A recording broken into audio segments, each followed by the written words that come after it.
What's up, guys? Welcome to the channel, welcome to the show. Today we're going to talk about episode 7 of the brand new HBO series called Westworld, and episode 7 was titled Trompe, Oeil. I think that's how you pronounce it. I have no idea, so I'm not going to try to repronounce it, but you get the idea. So a ton of stuff happens in this episode. A ton of character development, story development, and there's just this episode threw a bunch of information, a bunch of surprises, and even a fair amount of action too with the train scene. So I got my notes here like always, so I'm just going to skim through these as quick as I can and get through this video as quick as I can, just because there's so much in it. You know, and I don't want to be dragging this out and having you guys get bored. So yeah, let's get started. So basically, the story actually opens up with Dr. Bernard having dreams about his son's death, and of course his son's name is of course Charlie.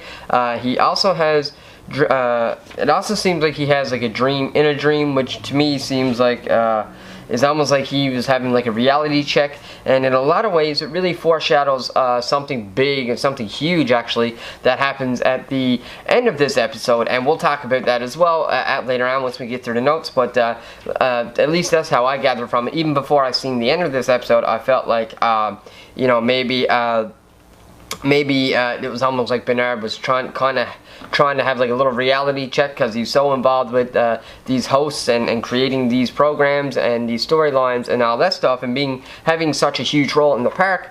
I feel like maybe he was starting to actually question his own reality, you know what I mean? Or at least that's the way I looked at it anyways. And then of course, Maeve is starting to become quite powerful. The cleanup team actually could not freeze her, so it seems like she's actually becoming so powerful now that they're actually slowly but surely losing control on her altogether. Because like I said, or at least that's what it seemed like at first, it seemed like they were starting to lose control on Maeve. And then when the cleanup crew come in, they couldn't freeze her, but she played that part so well that she just stood really still, and they just never even noticed that she was still activated. But you know, Maeve is very smart, and now, like we said, now that she's enhanced so much, you know, she really is developing into like full-blown artificial intelligence. Then we go to Will, Dolores, and Lawrence, who are still on the train, and they actually travel into deeper into Westworld and really into hostile territory. And Dolores and Will have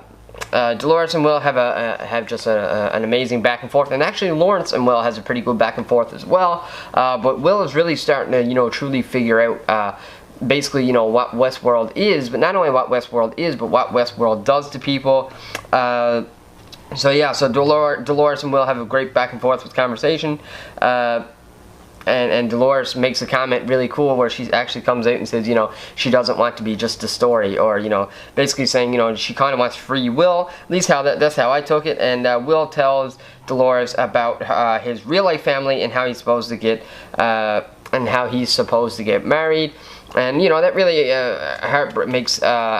really makes Dolores heartbroken, because she loves him, and I mean, we know he loves her. But that back and forth I thought was just awesome. It was really cool. I really liked that back and forth that they had, Will and Dolores. I even like Lawrence and Will's back and forth too when they were playing. I think it was chess or something they were playing, or whatever it was they were doing there. I really liked that as well. And then of course we move forward where Bernard actually gets fired, which I'm not totally surprised by that. Like that, you know, I felt like that was, you know, coming, we'll say. You know, it didn't really catch me by that much of a surprise. I kind of knew that was coming once Teresa and this other lady came into play. I figured that Bernard would, you know, end up probably having to get fired, because he's kind of like the middleman. See if I can make this a little brighter. Is that too bright, guys? I'll darken it up again. Yeah.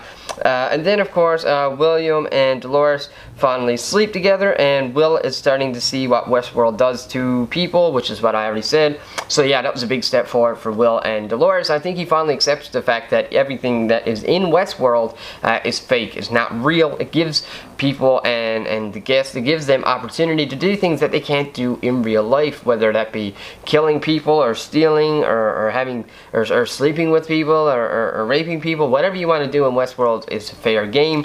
And I think Will is starting to realize that he can sleep with Dolores without his real wife not only ever knowing, but he might even be able to do it without feeling guilty, because it's not real. But then the train gets ambushed and attacked, and of course Dolores, Will, and Lawrence manage to escape, and they end up at the place that Dolores actually seen in her dreams, or whatever way it happened. Dolores actually drew this picture of like the scenery of mountains and all that kind of stuff, like a beautiful picture that she drew because she like was having this vision, and then they actually end up going there. And Dolores and Will actually part ways from Lawrence, or with Lawrence. They part ways with Lawrence. Lawrence, you know, doesn't want to go any further, any deeper into Westworld, but of course Dolores and Will is going to continue in there. So the question for me, at least, or the question that I ask myself is how far and how big is Westworld? I mean, how far can they truly go? Because as we know, Section 17 is closed off to guests and to the public. So how far, you know, could Will and Dolores really go before they hit a boundary? It seems like it's endless, really. It seems like it's a boundaryless world where they can just go on forever and keep going. And the deeper they go, obviously, the more crazy it gets, the more violent, the more everything, you know. Then we get to Maeve lays down the law. She wants to escape, and she will kill the two engineers to get what she wants. So she threatens them, saying, "Hey, you guys are going to help me get out into the real world, or I'm going to kill you," basically. And you know, she's really she really threatened him. She was really intimidating, and really. Is really scary, really intimidating, but also very beautiful at the same time. You know what I mean? Like it's so you know that was done really well. And then of course, but then we get to the end of the episode, which is where the most crazy things happens, and including like some big surprises and stuff. Bernard actually takes Teresa to Section 17. And when they go there, Ford is still making host, and you know that because he has the machine set up there. He has a machine set up where he's designing. It looks like a new host, and I have a feeling that what he's designing is actually a female.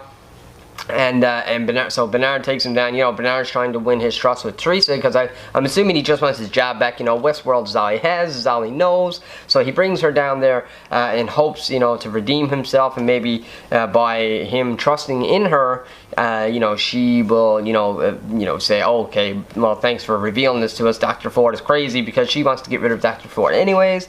And then that's when it comes out. Ford comes in and reveals that Bernard is actually a synthetic being. He's actually a host. He is a robot, or whatever these synthetic robotic beings are. So I absolutely love that, and honestly, I was not expecting this. Like, and then once we discovered that, then it brought me back to the opening scene where he's dreaming about his child's death, and then it's like he has a dream in a dream, almost like he's you know, trying to check his own reality, but on top of that, you know, I guess that was Bernard's story. It was the fact that he had a kid named Charles who died, and then Ford orders Bernard to kill Teresa. And of course he does. He does go ahead and actually kill Teresa. So so a ton of stuff happened in this episode. Now the question that I have is you know, we did see him currently creating another host, and to me at least, I have a feeling that it's a female. So the question is he recreating Teresa?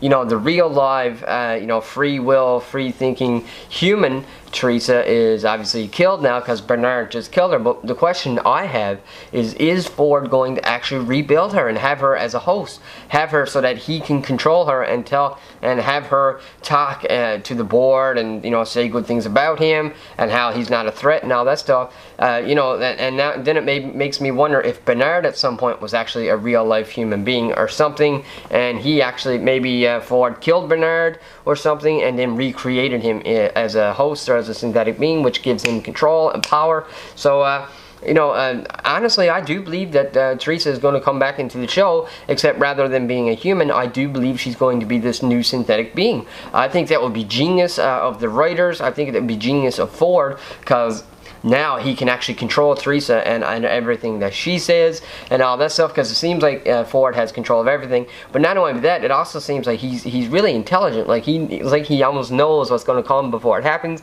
And I've been convinced anyway, right from the beginning, that Ford is not human himself. I do believe that he's a part of this system, or maybe he used to be alive, and maybe he decided to create a synthetic being for himself, and maybe he figured out a way to transfer his consciousness in. So maybe he's like human and synthetic synthetic, you know what I mean? I was like, so he's definitely not human, I don't think. Honestly, I think he's kind of a mix between both. I think he's, or maybe he is a machine, but he's full-blown artificial intelligence, and he's just so smart that maybe he can, you know, do math and stuff so good that maybe he understands all physics to the point where he can maybe even see the future. Who knows? Really love this episode. Let me know in the comment section below, what did you think of this episode? Let me know, did you like it? Tell me why or why not. If you like this video, leave a thumbs up. If you want to join our growing community, click that subscribe button for absolutely free, supporting me and this channel, and more importantly, becoming a part of our family. And if you want to check out a bunch of other awesome content on this channel, simply click one of the videos you see on the screen right now.